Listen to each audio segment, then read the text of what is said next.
Astaghfirullah. Bismillahirrahmanirrahim.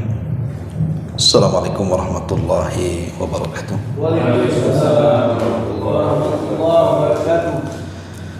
Alhamdulillah wassalatu wassalamu ala Rasulillah wa ala alihi wa sahbihi wa mawalah wa la hawla wa la quwata illa billahi wa ba'd. Alhamdulillah, segala puja dan pujiannya milik Allah Jalla fi'ula. Salawat dan juga salam kita hadiahkan kepada Rasul kita Nabi besar Muhammad sallallahu alaihi wa alihi wasallam. Pembahasan di malam hari ini kita akan membahas tentang sidqu nubuwatin Nabi sallallahu alaihi wasallam, kebenaran dari nubuah, tentang apa yang disabdakan Nabi sallallahu alaihi wasallam di akhir zaman. Kita tahu bahwa Nabi sallallahu alaihi wasallam tidak pernah mengucapkan kecuali dengan wahyu yang diwahyukan kepadanya. Dan itu difirmankan di dalam Al-Qur'an, wa may yantiqu 'anil hawa in huwa illa wahyun yuha.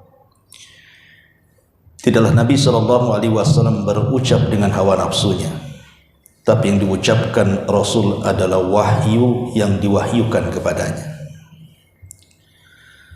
Ketika Nabi sallallahu alaihi wasallam bersabda 14 abad yang silam tentang kondisi umat setelahnya, maka semua yang diucapkan Nabi sallallahu alaihi wasallam adalah sebuah kebenaran. Dan inilah yang kita akan bahas beberapa hadis tentang sidqun nubuwah, kebenaran kenabian Nabi sallallahu alaihi wasallam. Pertama, hadis Thauban radhiyallahu anhu. Nabi sallallahu alaihi wasallam bersabda, "Innallaha zawaliyal ardh fara'aitu masyariqaha wa magharibaha wa inna ummati sayablughu mulkuha ma zuyali minha wa utitu kanzainil ahmar wal abyad."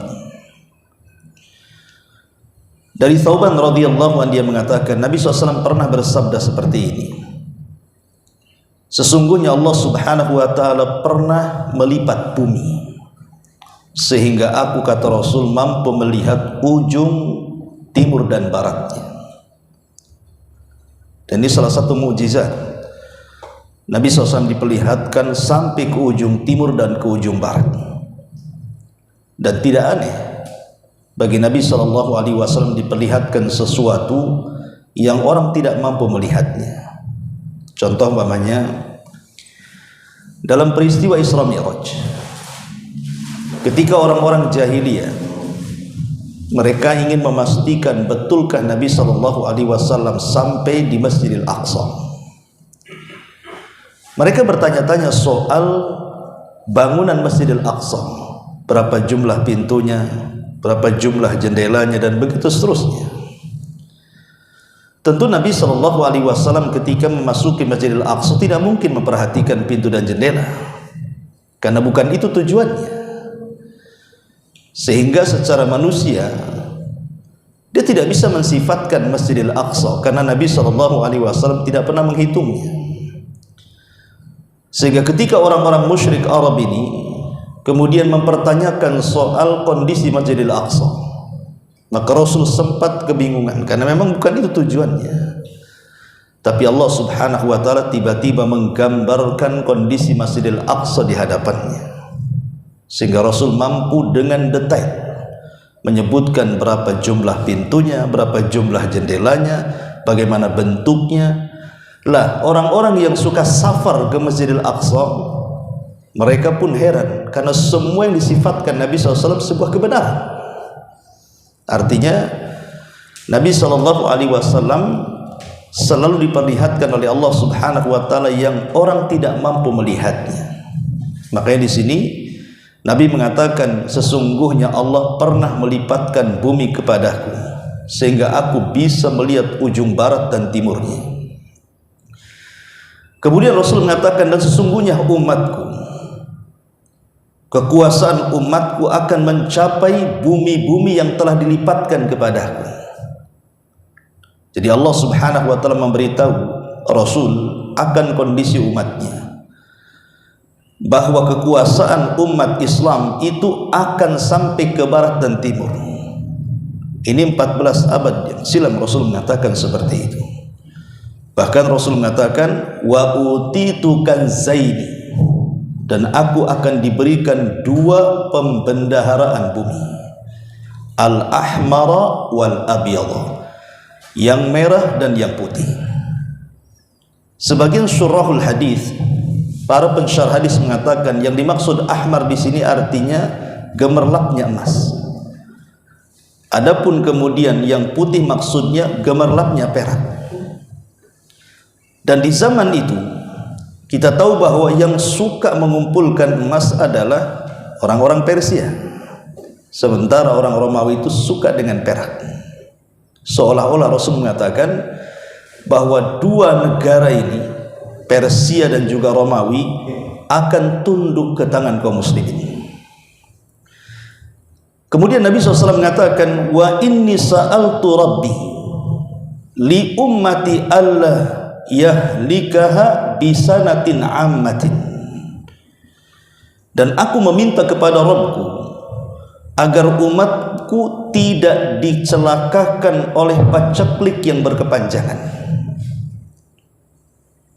Kemudian wa alla yusallata alaihim aduwan min siwa anfusihim fayastabiha baydatahum. Dan yang kedua, aku meminta juga kepada Allah agar Allah Subhanahu wa ta'ala tidak menguasakan musuh-musuh di luar Islam mencengkram Islam, kecuali keributan yang ada dalam umat Islam itu sendiri. Dengan itu kemudian musuh-musuhnya bisa mengambil kekuasaan mereka. Di sini Nabi SAW meminta kepada Allah 2 perkara. Pertama, jangan sampai kemudian umatnya sepeninggalnya ditimpa paceklik yang berkepanjangan. Maksudnya secara total, secara umum, semua umat Islam di mana-mana terjadi paceklik. Ini mustahil. Boleh jadi mungkin sebagian negeri paceklik, sebagian negeri tidak paceklik, sebagian negeri kelaparan, sebagian negeri tidak kelaparan. Adapun kemudian mengalami kelaparan paceklik yang menyeluruh kepada umat Islam, tidak mungkin terjadi. Tidak mungkin terjadi. Ya mungkin di negara Islam yang lainnya ada yang miskin, tapi negara Islam yang lainnya ada yang kaya. Dan Nabi SAW meminta perkara ini, bentuk kelembutan Rasul kepada umatnya. Kemudian yang kedua, Nabi meminta kepada Allah Subhanahu wa ta'ala agar musuh-musuh Islam tidak sanggup untuk menghancurkan Islam secara total. Artinya orang-orang kafir tidak mungkin menguasai umat Islam itu secara keseluruhan.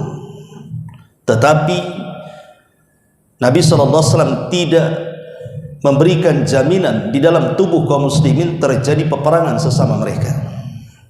Lah peperangan sesama kaum muslimin inilah yang menjadikan musuh-musuh itu mudah mencaplok negara-negara Islam. Jadi bukan karena kelemahan umat Islam. Maknanya kalau umat Islam bergabung menjadi satu kekuatan, tidak ada orang kafir yang mampu untuk mengalahkannya. Tapi orang kafir mengalahkannya itu karena antar Islam berebutan, antar Islam ini berperang, sehingga di situ bentuk kelemahannya, sehingga musuh-musuh Islam mampu mencaplok negeri-negeri Islam. Itu maksudnya. Dan ini sebuah kenyataan. Islam itu dipecah belah oleh orang-orang kafir supaya mereka berperang. Contoh yang sederhana saja, Turki Utsmani. Turki Utsmani itu kan dipecah belah oleh Inggris dan Amerika. Dulu kan Timur Tengah bersatu, tapi kemudian dipecah-pecah. Setelah dipecah-pecah, diadu domba. Sehingga ketika orang-orang kafir menguasai negara-negara Islam dengan tuduhan macam-macam, entah tuduhan nuklir, entah tuduhan teroris atau apa kan gitu, mereka mudah saja masuk, karena sesama kaum muslimin sudah saling berperang dan mencurigai. Ma'asyiral muslimin yang dimuliakan Allah Subhanahu wa taala. Tetapi kalau secara umum orang kafir tidak mungkin memusnahkan di permukaan bumi ini kaum muslimin. Kemudian Nabi mengatakan, wa inna rabbi qala, dan sesungguhnya Rabbku telah berfirman kepadaku, ya Muhammad, wahai Muhammad, fa innahu la yurad, wahai Muhammad, kalau aku sudah memberikan keputusan, maka keputusanku tidak mungkin berubah. Ini namanya takdir kauni. Kalau takdir syar'i bisa saja berubah. Alla uhlikahum bisanatin ama, dan aku berjanji kepadamu wahai Muhammad untuk umatmu agar aku tidak menghancurkan mereka dengan kelaparan paceklik yang berkepanjangan. Wa alla usallita alaihim wa alla yusallita alaihim aduwan min siwa anfusihim fayastabiha baydatahum walau istama alaihim min man bi'attariha. Dan yang kedua, aku pun akan kabulkan bahwa aku tidak akan kuasakan kepada mereka musuh-musuh kecuali dari tubuh mereka sendiri, sehingga musuh-musuh mudah mencaplok negara-negara kalian. Walaupun musuh-musuh itu berkumpul dari semua penjuru daerah, semua penjuru negara, mereka tidak sanggup mengalahkan umatmu. Ini janji Allah kepada Rasul. Seandainya orang kafir bersatu satu dunia untuk mengalahkan kaum muslimin, maka Allah tidak akan izinkan. Tidak mungkin terjadi, itu maksudnya. Kemudian Nabi SAW melanjutkan, wa inni akhafu ala ummati al-a'immatal mudillin, dan sesungguhnya aku takut terjadi kepada umatku ini muncul para diplomasi yang cakap bicara agama tapi menyesatkan manusia. Ngomongnya pandai, bicaranya cerdas, dan mereka adalah mengatasnamakan para ulama tetapi menyesatkan manusia. Sebagian ulama tafsir mengatakan, ulama hadis, al-a'immatul mudhillin, para pemimpin yang menyesatkan itu ada dua. Pertama, pemimpin negara. Pemimpin negara yang menyesatkan rakyatnya. Yang kedua, pemimpin agama yang menyesatkan rakyatnya. Adapun pemimpin negara, kalau salah-salah kita memilih pemimpin, maka ketika pemimpin-pemimpin sebuah negara itu tidak punya agama dalam badannya, maka dia akan melakukan kebijakan-kebijakan yang justru menghancurkan agama. Contoh mamanya melegalkan LGBT, dibuatnya undang-undang, ya, ataupun urusan tidak wajibnya jilbab, tidak wajibnya pakaian syar'i yang pernah terjadi di Turki kan gitu. Tapi setelah kemudian era berikutnya dan sampai sekarang, alhamdulillah, di sana sudah mulai berubah kan menuju Islam, tapi negara kita justru malah terbalik kan begitu, malah menghancurkan Islam. Inilah payahnya pemimpin-pemimpin yang tidak punya agama itu, merusak agama. Atau yang kedua, para ulama. Makanya Syekhul Islam Ibnu Taimiyah membagi ulama itu tiga. Ada yang disebut dengan ulama usultah. Ini yang pertama. Yang kedua, ada yang disebut dengan ulama ummah. Ini yang kedua. Dan yang ketiga, ada yang disebut dengan ulama millah. Apa itu definisinya tiga ulama ini? Pertama, ulama usultah. Ulama usultah itu adalah ulama pemerintah.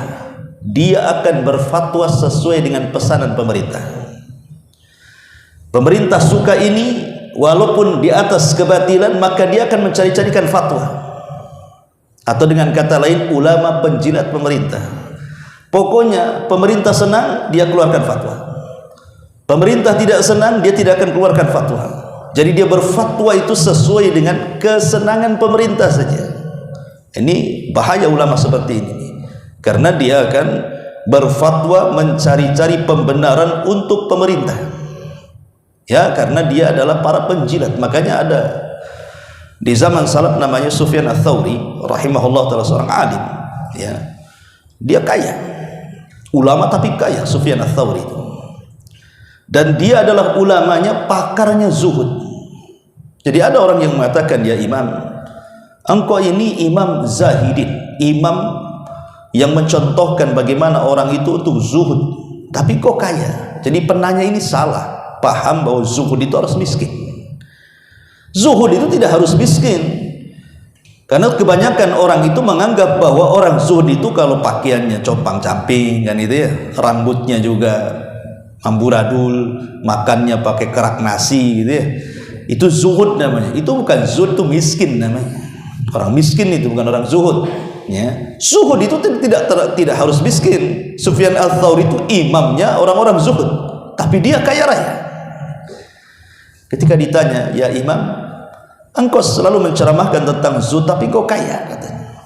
Apa kata Sufyan Ats-Tsauri? Dia mengatakan, likaila atamandalu ala sultan, supaya aku tidak menjilat pemerintah. Ketika aku kaya, aku tidak menjilat pemerintah, aku bisa mengkritik pemerintah. Ketika pemerintah di atas kebatilan, ku katakan itu batil. Ketika pemerintah di atas kebenaran, ku katakan itu benar. Yang benar katakan yang benar, yang batil katakan yang batil. Jadi banyak para ulama itu yang mereka para penjilat pemerintah, itu disebut ulama usultah namanya. Hati-hati dengan ulama seperti ini, karena dia akan menyesatkan umat dengan fatwanya, ya. Ini yang pertama. Yang kedua, ada namanya ulamaul ummah. Ulamaul ummah itu dia bicara sesuai dengan selera umat. Yang membuat umat senang itu yang disampaikan, yang membuat umat tidak senang tidak akan disampaikan.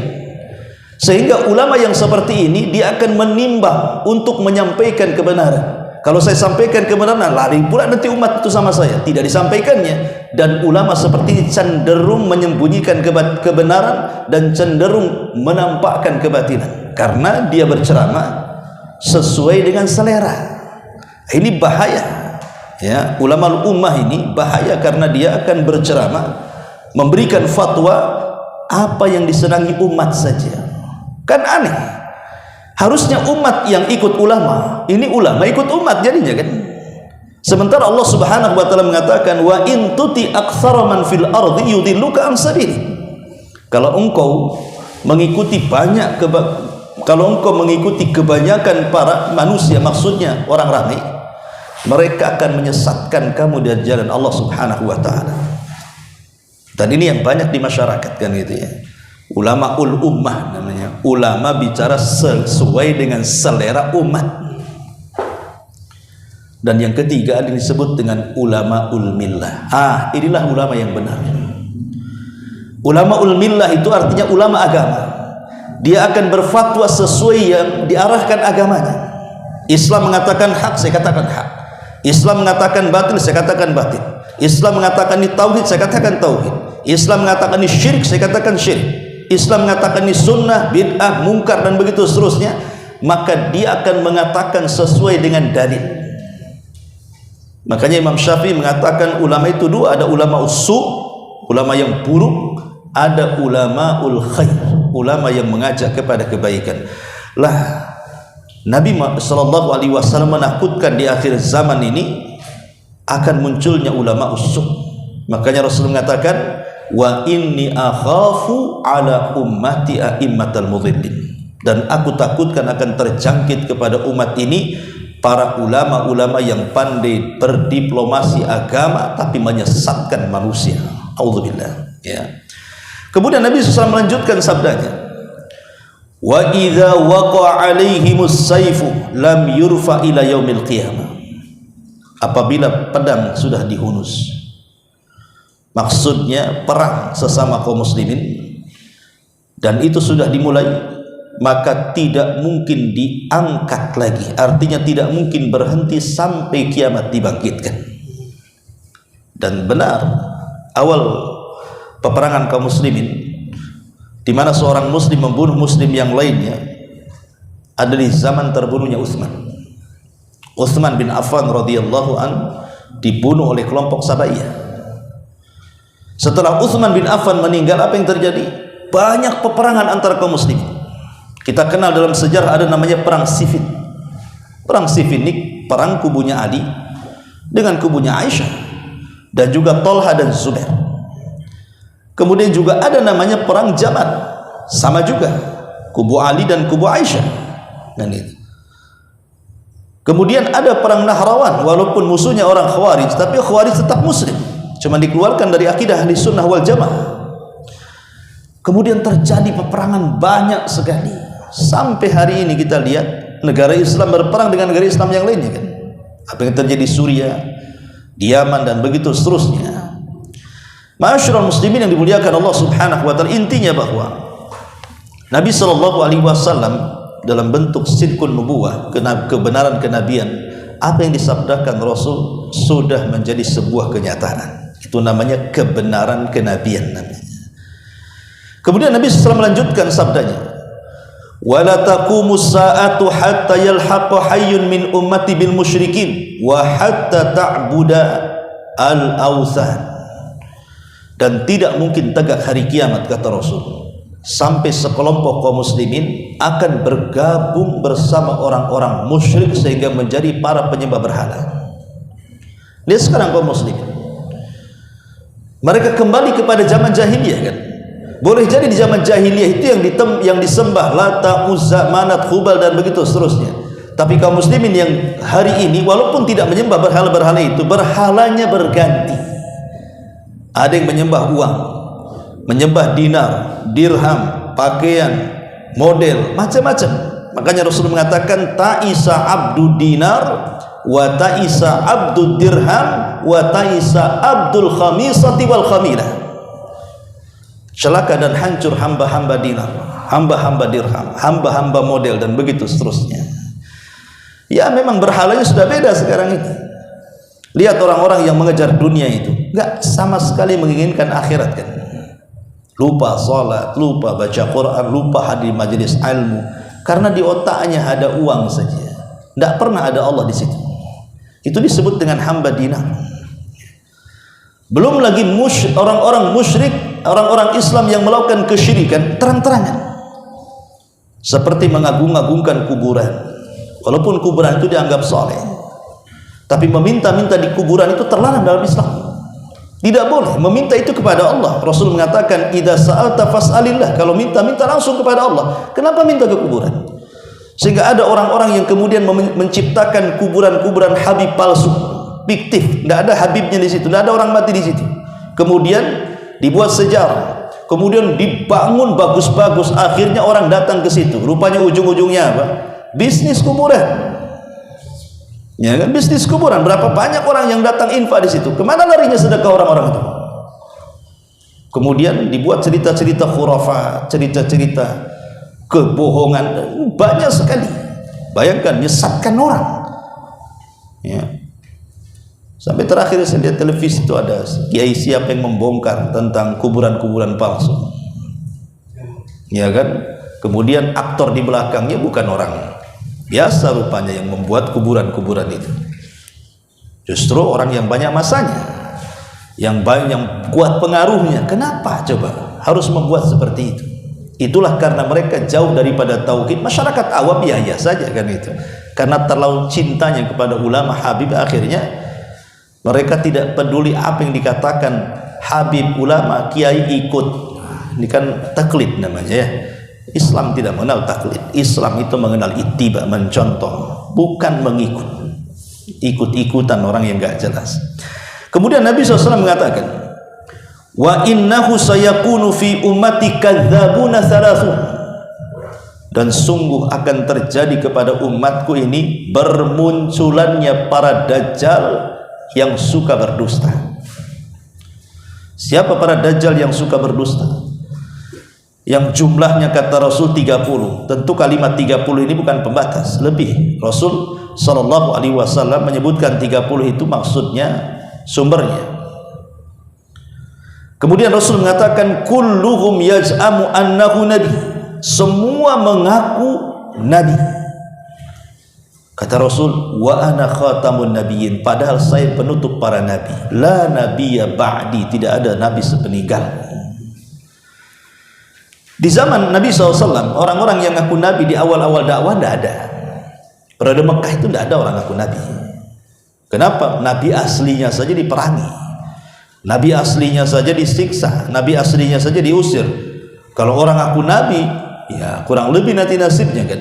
Makanya dalam periode Mekah itu tidak ada orang ngaku nabi. Di periode Madinah pun di awal-awal nggak ada ngaku nabi, karena kan perang terus, nggak berani orang ngaku nabi, bisa perang kan gitu. Baru setelah Mekah dan Madinah dan Hijaz secara keseluruhan di bawah kendali Nabi SAW, ketika Rasul sudah dihormati, diagungkan, dimuliakan, mulailah kemudian banyak orang yang melihat, oh enak juga jadi nabi katanya. Disitulah mulai banyak ngaku nabi itu. Di akhir-akhir hayat Nabi muncullah Musailamah Al-Kadzdzab, muncullah Al-Aswad Al-Ansi, muncullah Tulaiha, muncullah Sajah bintul Haris. Banyak yang di zaman itu ngaku-ngaku nabi. Al-Mukhtar Al-Thaqafi di zaman tabi'in muncul, ya. Tetapi walaupun ada yang kembali bertobat seperti Sajah bintul Haris itu, dia wanita, aku nabi, ya, dan menikah dengan Musailamah Al-Kadzdzab, sama-sama nabi palsu nikah, ya. Bayangkan Musailamah Al-Kadzdzab menikah dengan Sajah, tapi setelah Musailamah Al-Kadzdzab terbunuh oleh tentara Abu Bakar di kebun kematian, karena perangnya disebut Hadikatul Maut, namanya kebun kematian dalam perang Yamamah itu, meninggal, maka Sajah bertobat dan baik keislamannya, ya. Kemudian Al-Aswad Al-Ansi pun dibunuh di zaman Abu Bakar. Kemudian yang Tulaiha sempat diperangi, lari, tapi kemudian di zaman Abu Bakar dia masuk kembali ke Islam dan baik keislamannya. Jadi ada nabi-nabi palsu yang kembali ke Islam kemudian baik, ada juga yang kemudian berakhir tragis dengan kematian, seperti Musailamah Al-Kadzdzab dan Al-Aswad Al-Ansi. Masyarul muslimin yang dimuliakan Allah Subhanahu wa taala, akhirnya di sini kita tahu bahwa banyak orang-orang ngaku nabi, dan setelah zaman itu sampai hari ini rupanya orang-orang ngaku nabi ini makin banyak merebak. Saya kira orang yang ngaku nabi itu ada di Timur Tengah saja, atau mungkin daerah-daerah India, Pakistan yang semacamnya kan. Rupanya di negeri kita pun ada juga orang ngaku nabi kan. Udah banyak tuh orang ngaku nabi itu. Dari dahulu namanya Ahmad Musaddiq, sampai kemudian ada namanya Cecep Kurniawan, itu siapa tuh? Itu gimana syahadatnya Cecep Kurniawan tuh? Asyhadu anna Cecep Rasulullah gitu. Tapi yang jelas bahwa nggak kehitung ya orang ngaku nabi baik di Indonesia ataupun di Malaysia. Di Malaysia juga banyak orang ngaku nabi. Ya mungkin karena kegilaannya wallahu alam, atau karena wangsit setan, jangan nggak tahu kan. Tapi yang jelas bahwa di negara kita juga ada para dajjal pendusta yang disabdakan Rasul 14 abad yang silam, menjadi sebuah kenyataan. Itu namanya sidqun nubuwah, kebenaran kenabian Nabi SAW. Kemudian Rasul mengatakan, wala tazalu ta'ifatun min ummati alal haqqi mansuratun la yadhurruhum man khadalahum hatta ya'tiya amrullah tabaraka wa ta'ala wa hum kadzalik. Tetapi akan senantiasa ada sekelompok dari umat yang di atas kebenaran. Mereka senantiasa ditolong oleh Allah Subhanahu wa taala. Tidak akan memadaratkan mereka orang yang merendahkan mereka sampai datang urusan Allah kepada mereka dan mereka tetap di atas kebenaran. Artinya bahwa tidak mungkin kebatilan itu menyeluruh kepada umat Islam. Di atas kebatilan pasti ada kebenaran. Ketika di timur ada orang yang menyerukan kebatilan, maka di barat akan ada yang membantah dari kebenaran. Jadi orang-orang yang menegakkan kebenaran itu tidak akan pernah punah, karena umat ini tidak mungkin berkumpul di atas kesesatan. Kata Rasulullah, tajtami'u ummati ala dhalalah, tidak mungkin umatku berkumpul di atas kesesatan. Di situ ada kesesatan, di situ ada hak, pasti. Tidak mungkin orang terjerumus kepada kesesatan. Pasti ada yang membela kebenaran. Tapi masalahnya sebuah kebatilan yang terorganisir bisa mengalahkan kebenaran yang centang perenang. Itu kaidah. Ya. Umpamanya ada orang yang ingin membuat warna dalam sebuah lembaga. Saya kenal dulu ada kawan di Kijang itu, anggota DPR. Dia mengatakan, "Set, saya sudah nggak nyalon lagi." Lah antum udah 2 periode, kenapa nggak ke pusat? Dulu awalnya katanya, saya masuk itu ingin merubah karena terlampau banyak kebatilan di dalamnya. Setelah kemudian saya masuk, saya pula yang dirubah mereka. Niatnya merubah, aku pula yang dirubah mereka. Aku sudah kapok katanya. Jadi saya bilang, kalau gitu nuntut ilmu lagi, cerdas dulu, baru masuk lagi. Mungkin ilmunya belum sampai. Jadi saya nasihatkan kayak gitu. Intinya bahwa jadi kaidah kebatilan yang terorganisir itu mampu mengalahkan kebenaran yang centang perenang. Itu sudah kaidah itu. Mereka sudah melembaga kebatilannya. Anda ini 1-2 orang mau merubah, gimana caranya kan begitu? Ya boleh jadi walaupun tidak merubah, ya warna-warni lah mungkin di situ ya, terwarnai sedikit gitu. Tidak akan banyak karena kebatilan melembaga itu akan sulit dirubah ya, kecuali dibubarkan.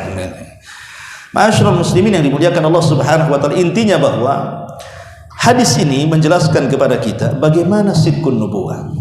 Coba perhatikan ya. Ketika Nabi Shallallahu alaihi wasallam di awal-awal dakwah itu, dia kan berdakwah di pasar-pasar, di kumpulan-kumpulan orang ramai, di jemaah haji. Rasul Shallallahu alaihi wasallam ketika itu tidak ramai orangnya. Artinya Islam baru permulaan itu kan mudah ditekan. Tapi Rasul SAW sudah menjanjikan kepada orang-orang Quraisy apa? Qulu la ilaha illallah tamliku bainal a'rabi wal ajam. Katakan oleh kalian kalimat ini, la ilaha illallah, kupastikan kalian akan menguasai bangsa Arab dan non-Arab. Nabi bisa ngomong seperti itu coba. Padahal di awal dakwah itu pengikut tidak banyak. Tapi Rasul mengatakan seperti itu, katakan la ilaha illallah. Kalimat ini bisa menjadikan kalian berkuasa di permukaan bumi, bukan hanya menguasai Arab tapi non-Arab. Tapi kan di zaman itu seolah-olah orang ini membual. Apalah kok ini beberapa orang kok mengatakan seperti itu? Ya. Atau contoh yang lainnya, ketika hijrah, kita tahu Nabi SAW itu kan diikuti oleh Abu Bakar dan juga Abdullah ibn Uraikid, kemudian juga beberapa orang yang kemudian berusaha untuk melindungi Nabi dan Abu Bakar. Tidak banyak, hanya 4 orang.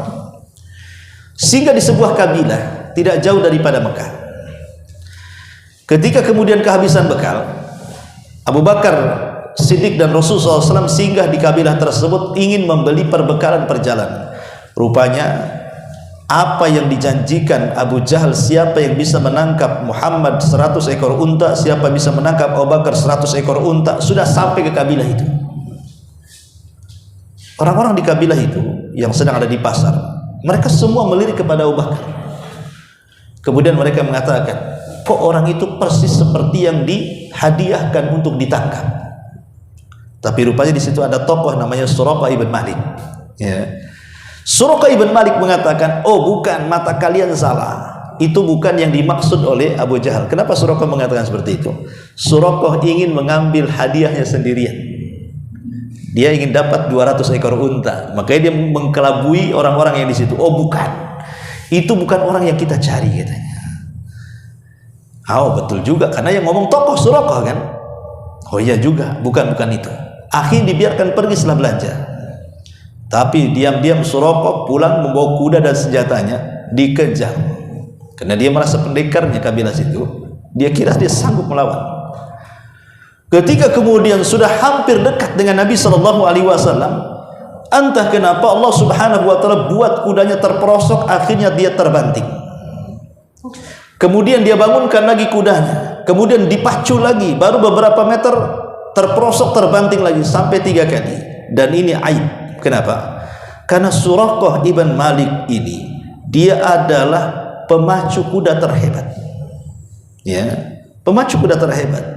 Ketika dia jatuh dari kuda, apalagi kudanya terjatuh, ini malunya mukanya di mana? Masa penunggang kuda hebat bisa terjatuh? Ini kan malu, ibaratnya umpamanya siapa tuh si Rossi itu umpamanya kan lagi tanding naik motor, jatuh dia. Nah, kemudian naik lagi, jatuh lagi. Apa nggak malu tuh disiarkan kan? Ya malu lah kan. Kurang lebih saja Suraqah itu jadi malu. Karena malu, apalagi kemudian Nabi SAW mengambil pedangnya yang jatuh, dia tidak bisa apa-apa. Kemudian Suraqah mengatakan, saya tidak akan memberitahu siapapun, asal engkau jangan beritahu aku jatuh dari kuda, katanya. Itu saja dia minta permintaannya, jangan ceritakan aku jatuh dari kuda, katanya. Karena kalau ini tersebar akan malu. Kata Rasul, saya tidak akan menceritakan kondisimu, tapi tolong masuklah ke agamaku, katanya. Tapi Suraqah tidak mau. Sampai Rasul menjanjikan, ya Suraqah, kalau seandainya hidupmu panjang, maka aku pastikan kalau kau masuk Islam hari ini, nanti satu hari engkau akan dipakaikan pakaian kebesaran Raja Kisra kepadamu, katanya. Suraqah tertawa, apalah ini orang ini ngomong, katanya. Kok aja dikejar-kejar Quraisy, kok mau menaklukkan Persia pula, kan itu kan. Seolah-olah kan membual itu kan. Tapi Nabi SAW tidak pembual. Nabi mengatakan seperti itu, itulah sidqun nubuwah namanya. Kebenaran kenabian. Rasul tidak pernah ngomong asal-asalan, yang diomongkan itu sebuah kenyataan.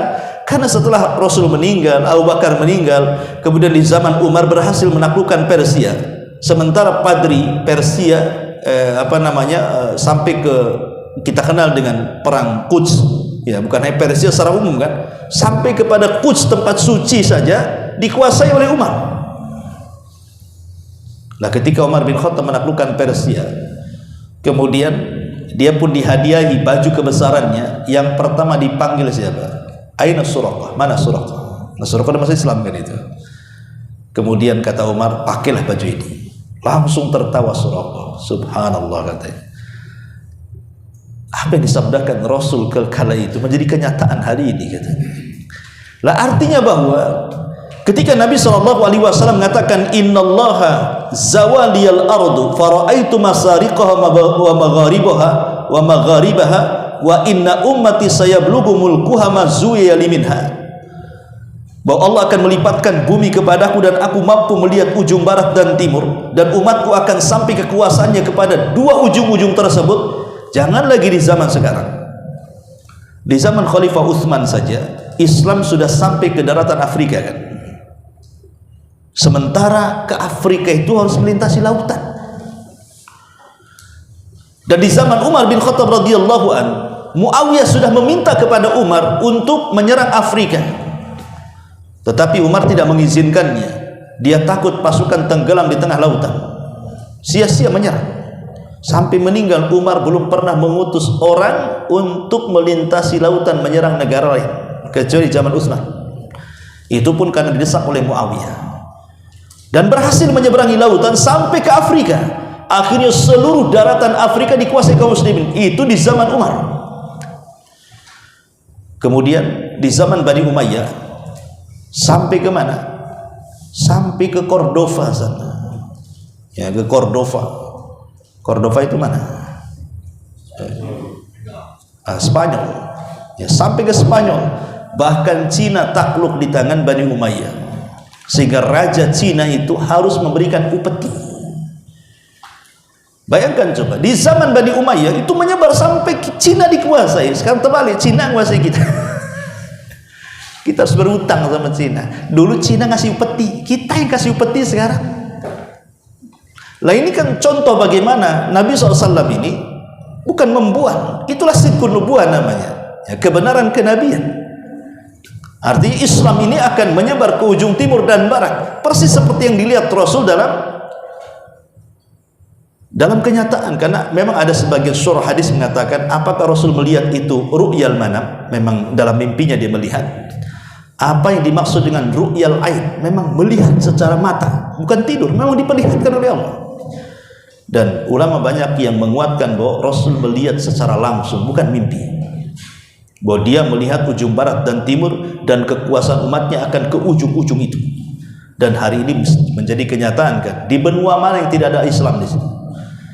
Sampai di negara-negara mayoritas kafir saja ada umat Islamnya di situ. Shadaqa Rasulullah sallallahu alaihi wasallam. Ini hadis yang pertama.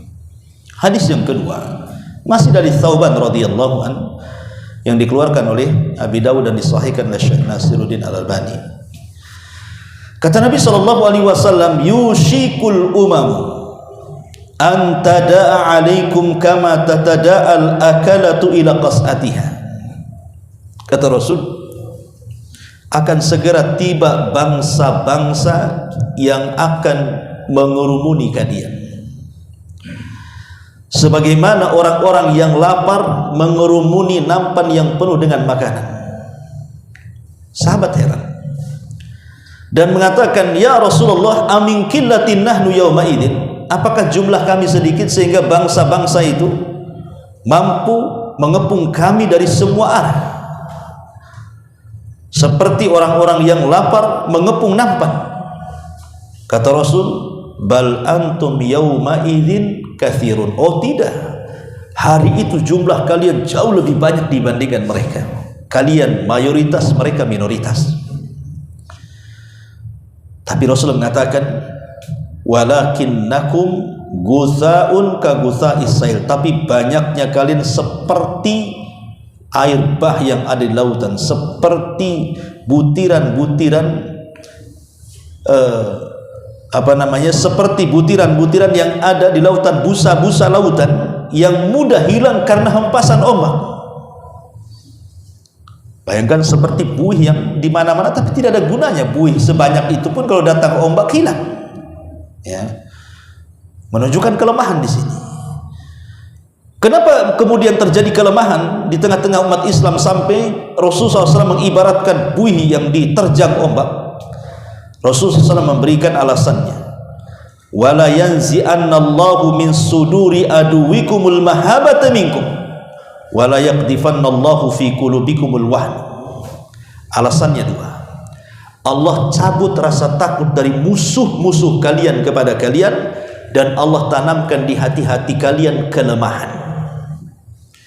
Kita tahu bahwa di antara kekhususan Nabi SAW yang tidak diberikan kepada para nabi sebelumnya apa? Aku diberikan Allah, bahwa Allah menanamkan perasaan takut kepada musuhku sejarak sebulan perjalanan. Itu kan mukjizat Rasul ya. Jadi musuh-musuh di zaman Rasul itu, mereka kalau menghadapi Rasul itu sudah ketakutan duluan, dan takutnya itu bagaikan perjalanan 1 bulan. Jadi sebelum berjumpa sudah takut duluan. Itu kekhususan umat Islam. Tapi di akhir zaman akan hilang. Kenapa?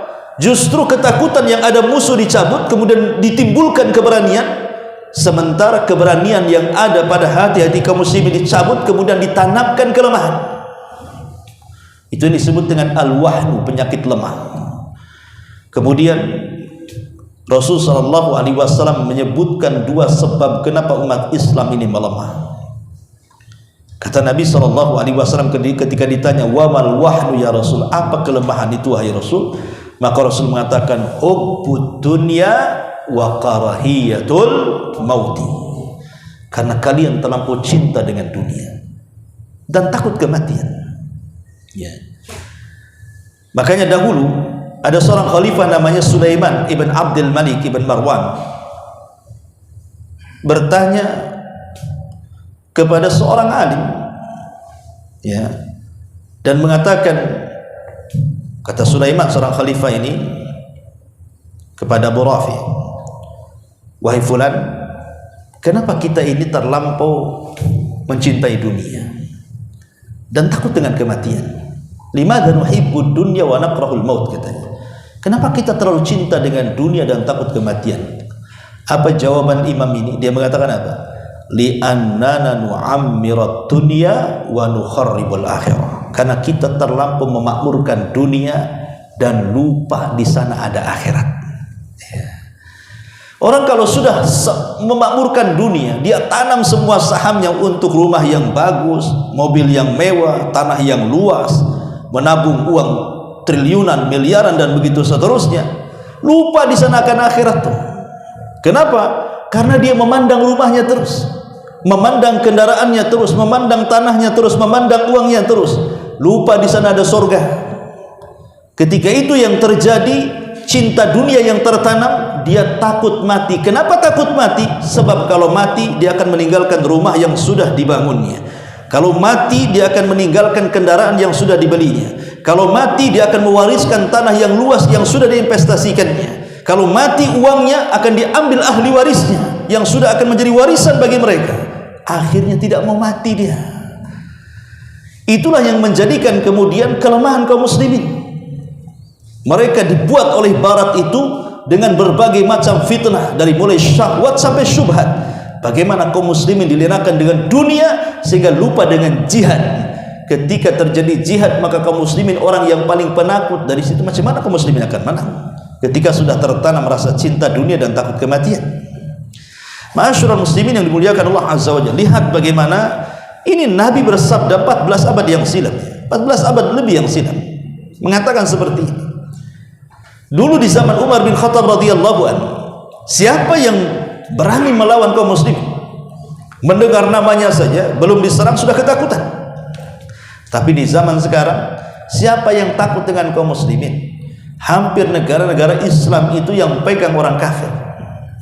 Polisi dunia mana? Amerika. Polisi ekonomi Cina, apalagi.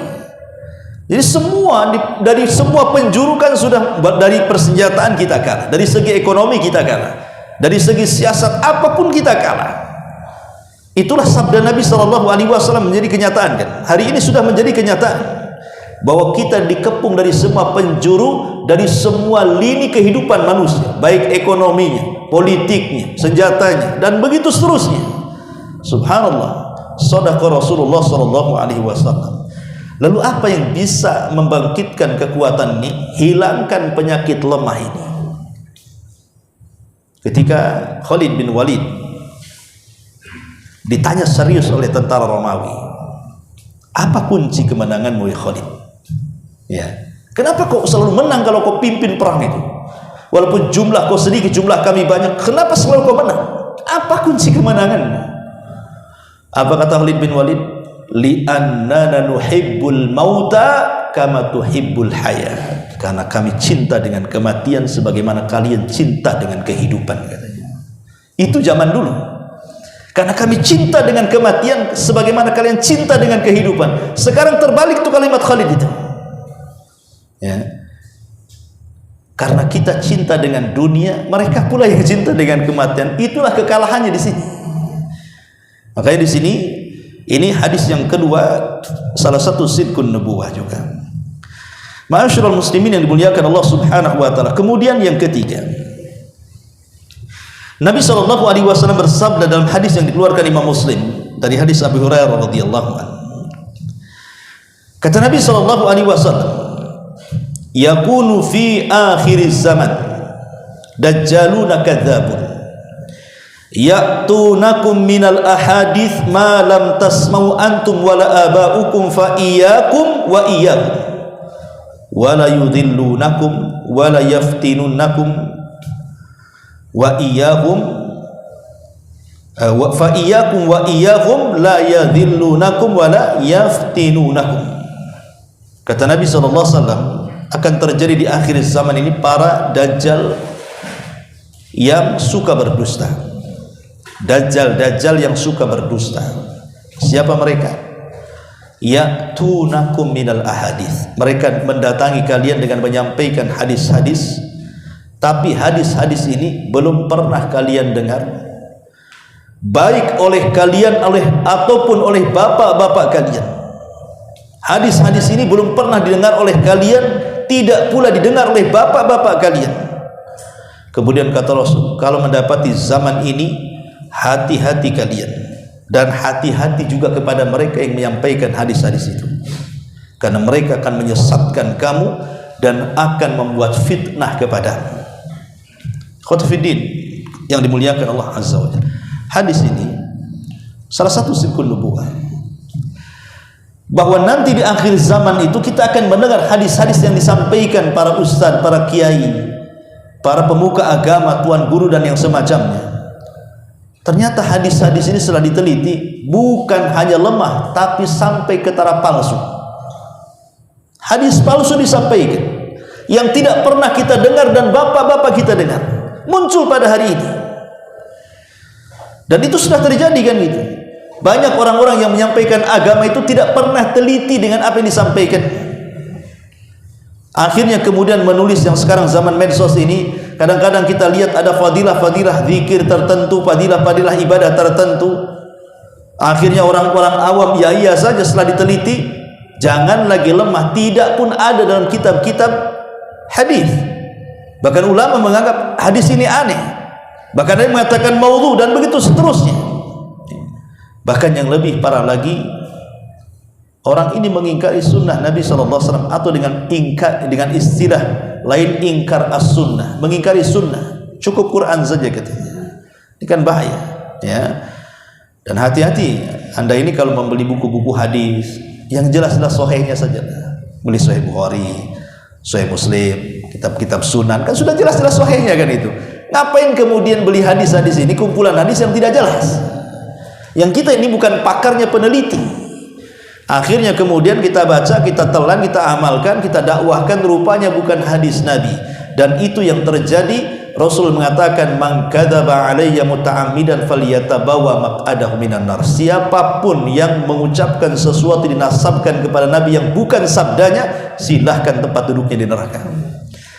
Dan itu banyak terjadi, kalau terutama dalam setahun itu kan ada bulan-bulan tertentu seperti Sya'ban, adalah muncul hadis-hadis maudhu tentang Sya'ban. Kemudian masuk lagi Rabiul Awal, ada lagi ya. Itulah kadang-kadang ketika kaum muslimin tidak merujuk kepada kebenaran, maka mereka pun tertipu dengan kebatilan. Ma'asyiral muslimin yang dimuliakan Allah Azza wa Jalla, yang terakhir karena waktu juga, Nabi mengatakan pada hadis yang keempat, hadis ini dari Sahal ibn Sa'ad, Nabi SAW bersabda, kata Nabi SAW, sayakunu fi akhiri al-ummah, sayakunu fi hadhil ummah, akan terjadi kepada umat ini khasfun wa qadhfun wa mashun. Qadhfun, khasfun ini kalau ke langit itu gerhana, kalau ke bumi itu gempa. Jadi akan terjadi kepada umat ini rangkaian gerhana dan rangkaian gempa, dan sudah terjadi. Dulu di zaman Rasul itu kan gerhana itu jarang-jarang loh. Di zaman Rasul dari mulai periode Mekah sampai Madinah saja baru satu kali terjadi gerhana matahari. Tapi di zaman sekarang hampir tiap tahun terjadi gerhana kan. Ada apa ini? Dan anehnya setelah saya perhatikan, kalau malam ini terjadi gerhana, nanti beberapa bulan ke depan ada saja musibah. Entah kebanjiran, entah gempa, entah angin, entah apa-apa kan itu ya. Rupanya memang Allah sedang menakut-nakuti hambanya, tapi yang ditakut-takuti tidak takut, itu masalahnya. Allah kan sedang nakut-nakuti di gerhana, kita pula tak takut yang ditakut-takuti, makanya dikirim gempa ya. Kemudian kata Nabi SAW, wa qadhfun, qadhf ini artinya hujan batu. Dan kita lihat hujan batu diakibatkan daripada angin puting beliung yang mengangkat atap, mengangkat batu, mengangkat apa-apa, kemudian dijatuhkan lagi ke bumi. Dan ini sudah terjadi ya. Kemarin saja terjadi angin, lihatlah banyak yang diangkat. Sekolah saya Jabal Huda aja diangkat tuh atapnya. Padahal kejadian cuma sebentar aja, pada maghrib menuju isya aja tuh. Saya pikir sekolah saya aja keangkat tuh.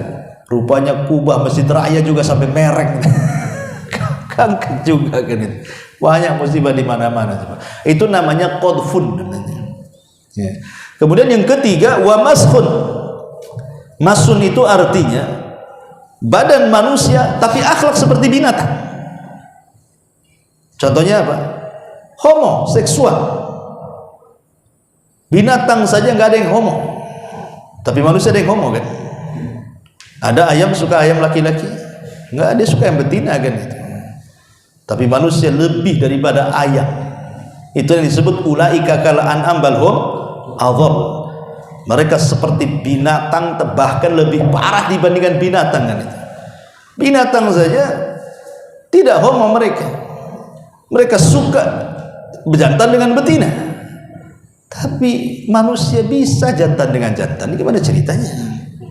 Lah itulah ada manusia-manusia yang dirubah akhlaknya seperti binatang. Memang jasadnya manusia, tapi akhlaknya akhlak binatang. Ataupun mungkin fisiknya manusia, hatinya seperti binatang.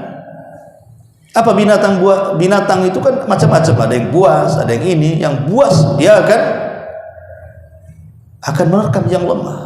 Banyak para pemimpin-pemimpin, mereka dengan tidak punya perasaan kan, kadang-kadang mereka menerkam yang lemah-lemah kan, dengan kebijakannya, dengan undang-undang karetnya, dengan macam-macamnya lah di situ kan. Kadang-kadang ada orang yang berhati binatang. Ma'asyiral muslimin yang dimuliakan Allah Azza wa Jalla, kapan itu terjadi? Sahabat bertanya, kapan itu terjadi? Maka Nabi SAW mengatakan, terjadinya itu bittikhadihimul qainat wa syurbihimul khamr, ketika banyaknya para biduan, artis-artis yang sudah mulai menyebar di mana-mana, dan ketika khamr sudah mudah diminum di mana-mana, maka 3 perkara ini pasti akan terjadi.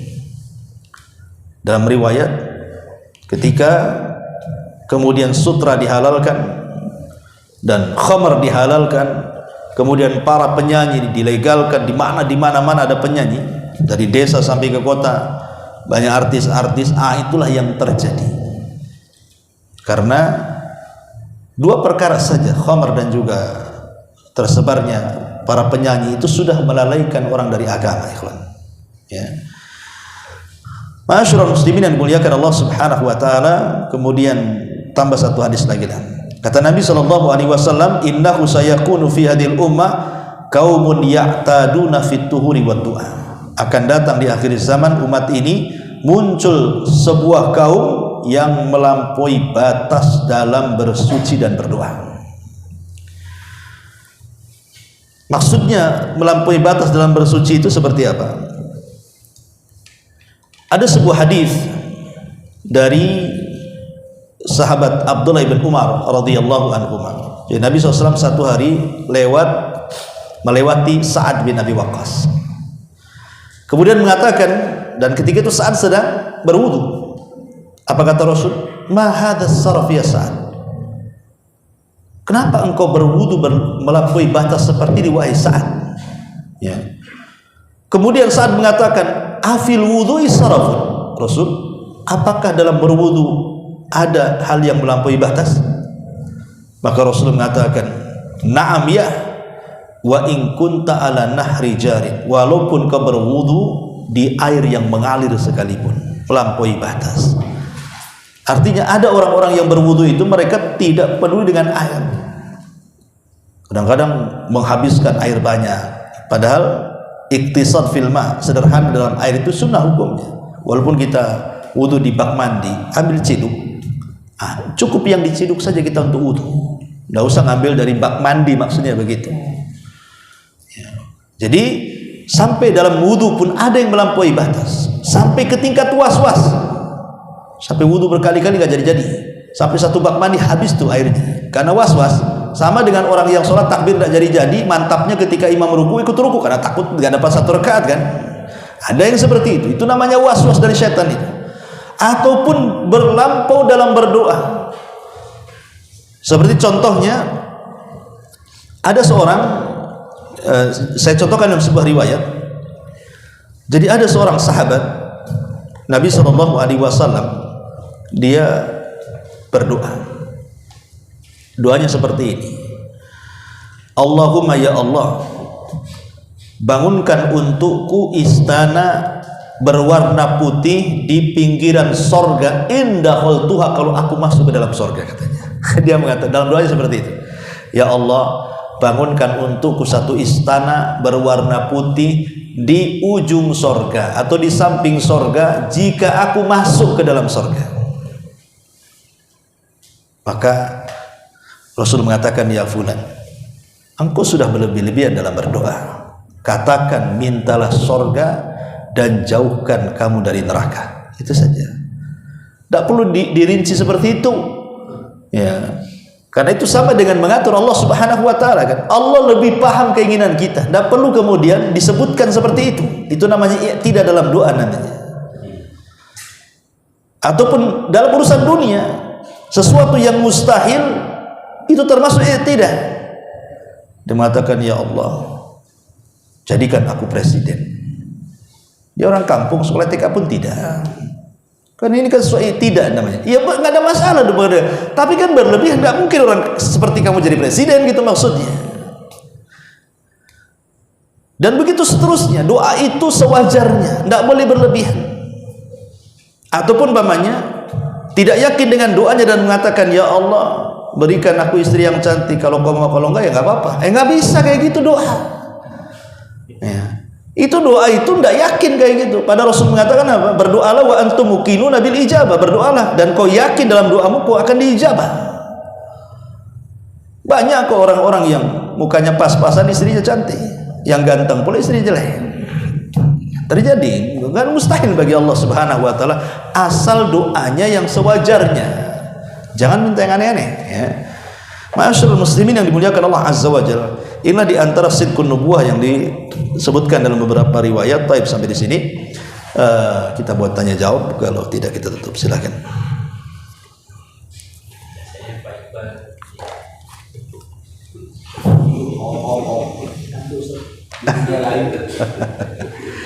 Iya. Antum mana ma'hum, kata orang Arab, bersama kita atau bersama mereka katanya.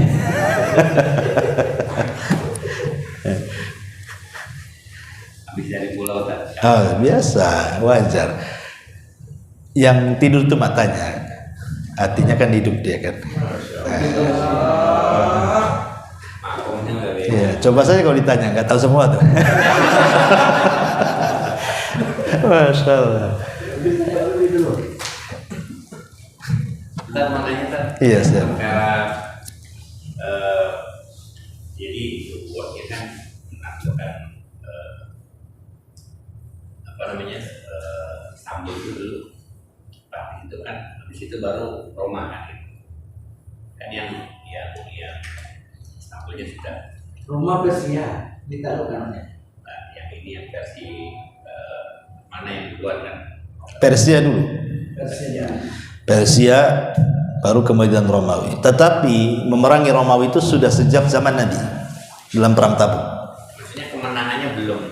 Iya, belum nyeluruh. Tapi kalau Persia betul-betul ditundukkan.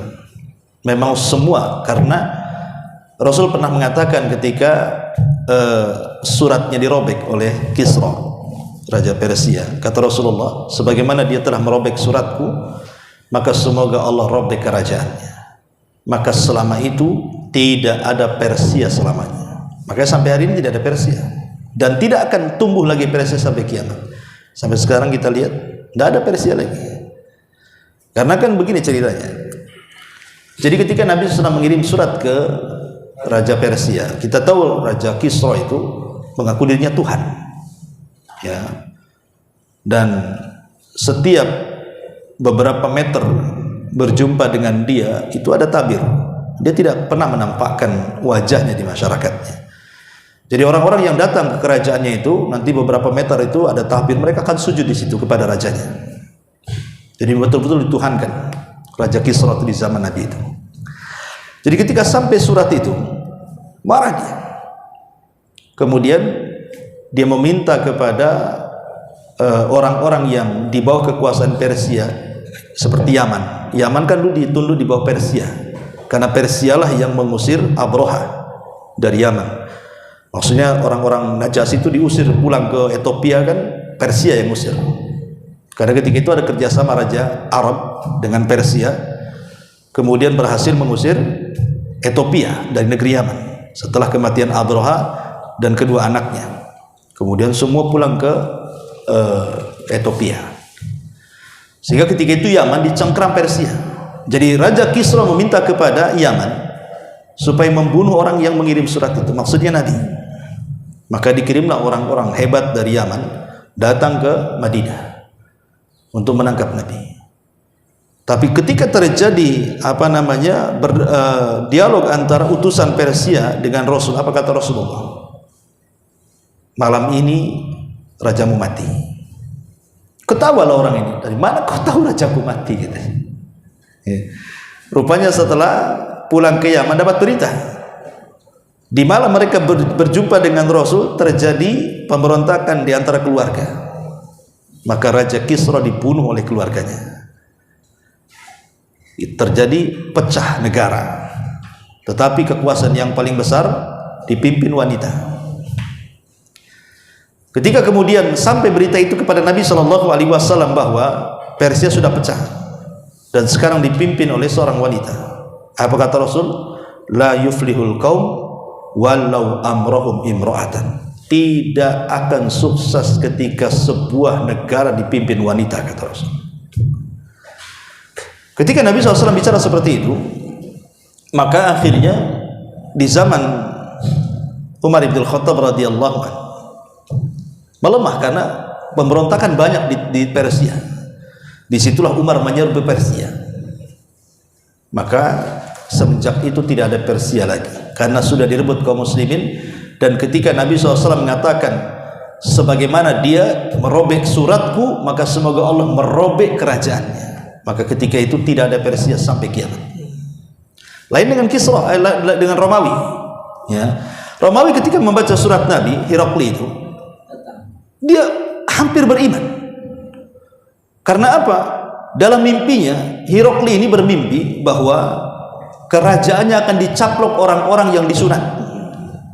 Dan ketika itu tidak ada orang yang disunat kecuali dua, orang Arab sama orang Yahudi.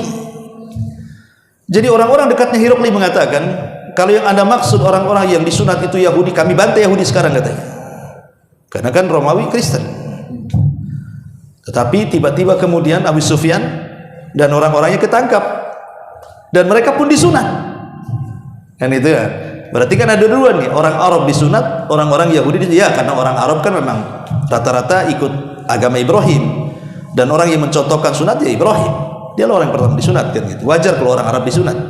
Tapi Yahudi juga disunat masalahnya. Makanya Herakli mengatakan, entah Yahudi entah Arab. Tapi ketika datang surat dari Rasulullah SAW, ya, rupanya kemudian apa yang dimimpikannya persis seperti ajakan dalam surat ini, dia hampir beriman. Tapi ketika didiskusikan dengan orang-orangnya memberontak. Kau kalau beriman dengan surat itu, kau akan dibunuh. Ketakutan dia kan, jatuh tahtanya. Makanya tidak jadi. Tapi surat itu oleh Herakli disimpan rapi-rapi.